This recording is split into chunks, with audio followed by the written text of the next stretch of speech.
Okay, so for today, I'm going to make cake flour out of bread flour because the cake that I will be baking today, it calls for a cake flour. But then, since I only have bread flour here at home, so I'm going to convert the bread flour into all-purpose flour first and all-purpose flour to cake flour. So here are the steps. So I have here 1 cup of bread flour. Then get 2 tablespoons of the flour and add 2 tablespoons. Replace it with 2 tablespoons of cornstarch. Then you have an all-purpose flour. Sift it. Then, from this all-purpose flour, we're going to make the bread flour, the cake flour. So, I have sifted it already. So, this is now the all-purpose flour. Now, from the all-purpose flour, I'm going to make cake flour. So, this time, we remove 1 tablespoon of the all-purpose flour and then replace it with a 1 tablespoon of corn flour. That's it. You sift it and then you have, this is now already the cake flour ready for making cake. Okay. Okay, so here are now the ingredients for the chiffon cake. I have here the cake flour. So we have the cake flour, the 4 eggs, yung isang itlog dyan, nagdalawa yung egg yolk sa loob, okay? We have the baking powder, the salt, and the sugar, the oil, and the milk, and the vanilla, the essence. Now, for the meringue, we have the egg whites, 4 egg whites, the cream of tartar, and the sugar. So let us now start the creaming the butter.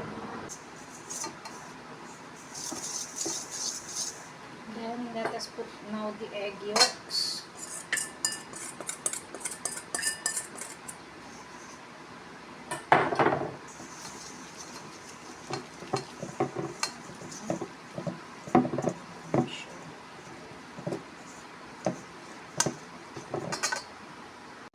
So, after adding all or mixing the dry ingredients. Okay, so ito na siya. Okay. Okay, so I have the egg whites and the cream of tartar.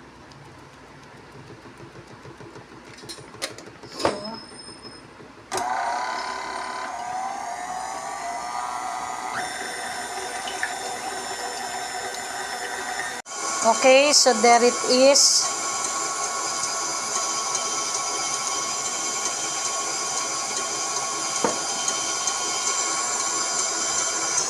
Okay, so it is already stiff.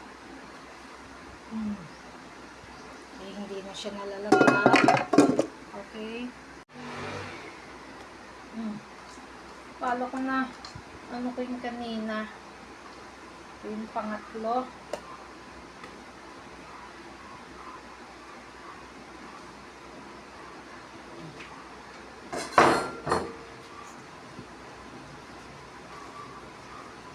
Cut and fold.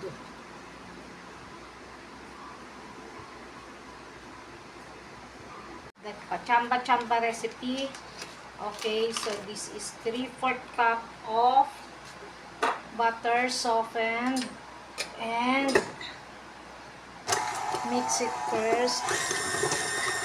Okay, hanggang sa lang siya, lumambot lang siya. Tapos, lalagyan natin ng cream the butter. Okay. And then, add the sugar.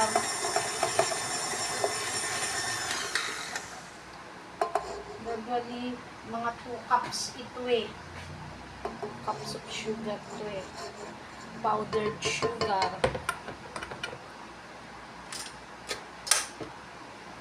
Okay. So, cream the butter and sugar until light and fluffy. Okay. Don't forget to scrape the sides of the bowl. Scrape the sides. Okay.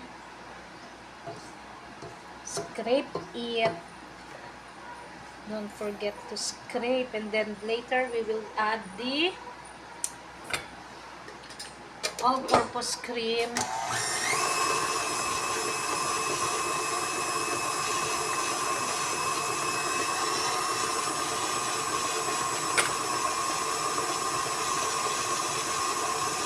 Okay.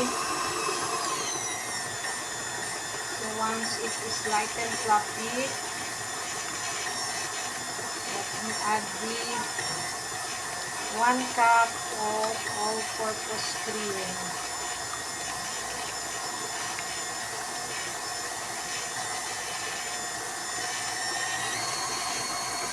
1 cup lang. Ayan na. Ayan na siya. Ayan na, oh. Smooth and creamy. Ganun pala siya. See? Smooth and creamy. Oh.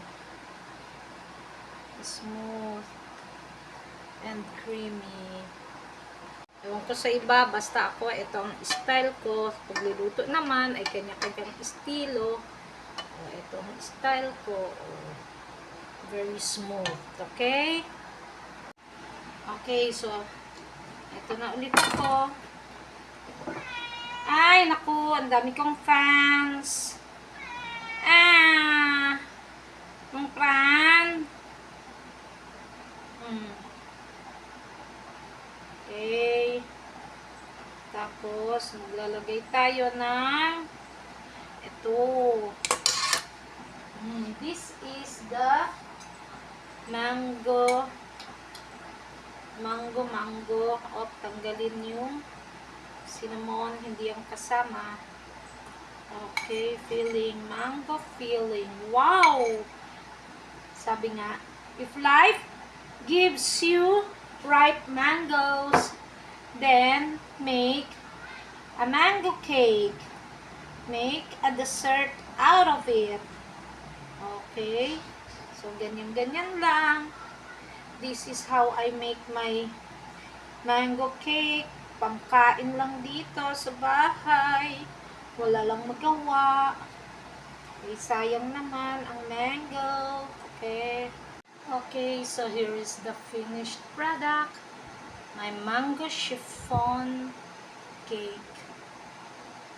Ay, naku. When life gives you mangoes, make a mango cake. Okay, thank you. Okay. So, this is it. Wow.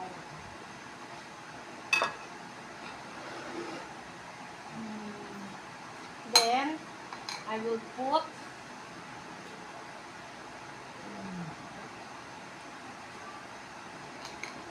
yung tira para madami.